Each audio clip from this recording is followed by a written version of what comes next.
Hey there, everyone. So today I'd like to talk about miscommunication and toxicity in romance. Now, as someone who reads a lot of genres and a lot of romance, let me make a confession. Probably my number one pet peeve when it comes to reading romance.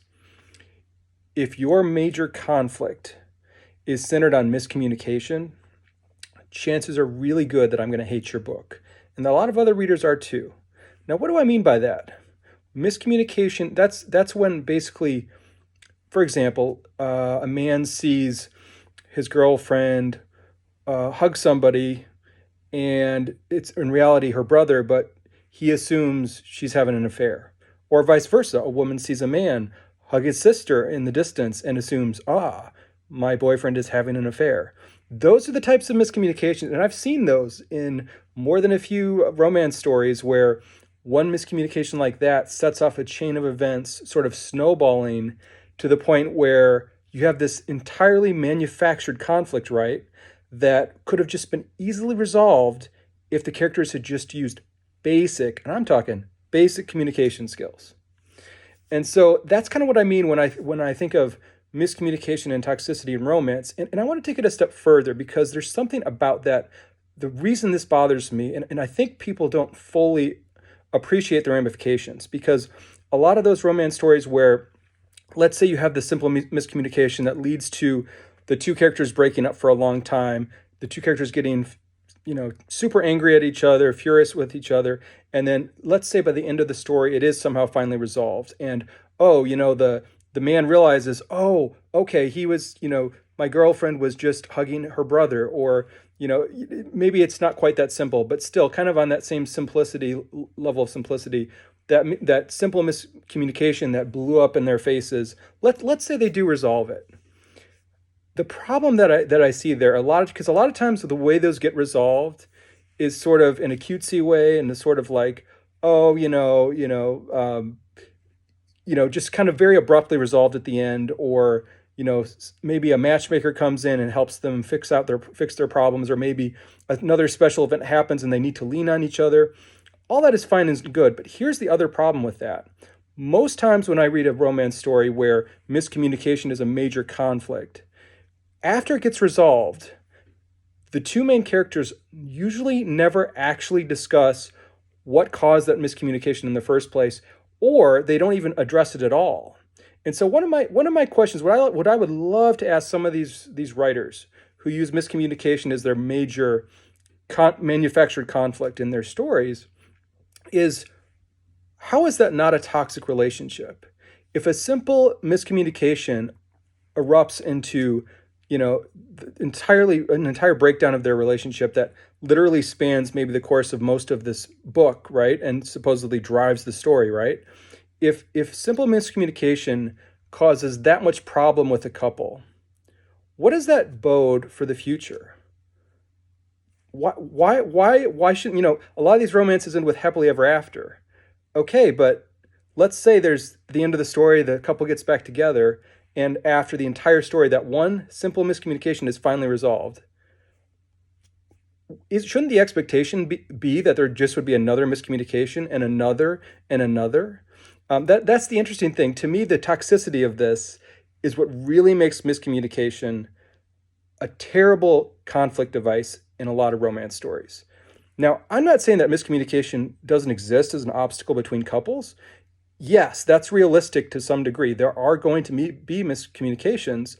However, in pretty much any healthy relationship, the vast majority of miscommunications, and yes, there are always exceptions, but the vast majority, especially simple stuff, like the trope I was telling you about where assuming the person's hugging their brother is actually having an affair or whatever, those are usually resolved relatively quickly, like the next day or the next time they talk, they figure that out, right? Those conflicts usually, they don't blow into toxic mushroom clouds because the characters know how to do basic communication.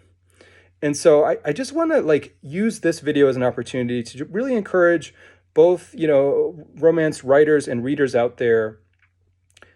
Don't use miscommunication as a plot conflict device in a way that's unrealistic, or not even unrealistic. Don't lean on miscommunication as a major conflict in your story between your love interests, because A, it's unrealistic.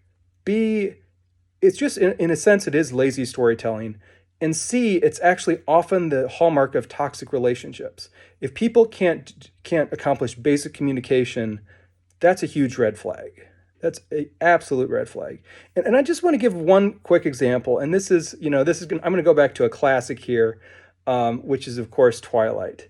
And one of the things that anyone who's ever read, say, the second book and beyond in that series, I think would probably agree with me on this, is that after Bella decides she's going to become recklessly suicidal after Edward leaves her, later on they get back together and they never once, not even once, have a single conversation where they communicate about what exactly happened there. What was Bella's thought process? Why did Bella feel so worthless after Edward left her? How could they avoid that dynamic in the future? Nowhere does Stephanie Meyer ever have Bella and Edward have that important conversation of, this thing happened, this thing is not okay, and how can we move forward as a couple and not have something that toxic happen in the future, where you literally want to be so reckless as to almost kill yourself or kill yourself because of our relationship ending. So there's that, to me, is one of those things where I always wished, for Twilight, I think, to be a much better romance, there are certain things that Stephanie Meyer could have done, and that is one of them, is had, again, it all goes back to communication, right?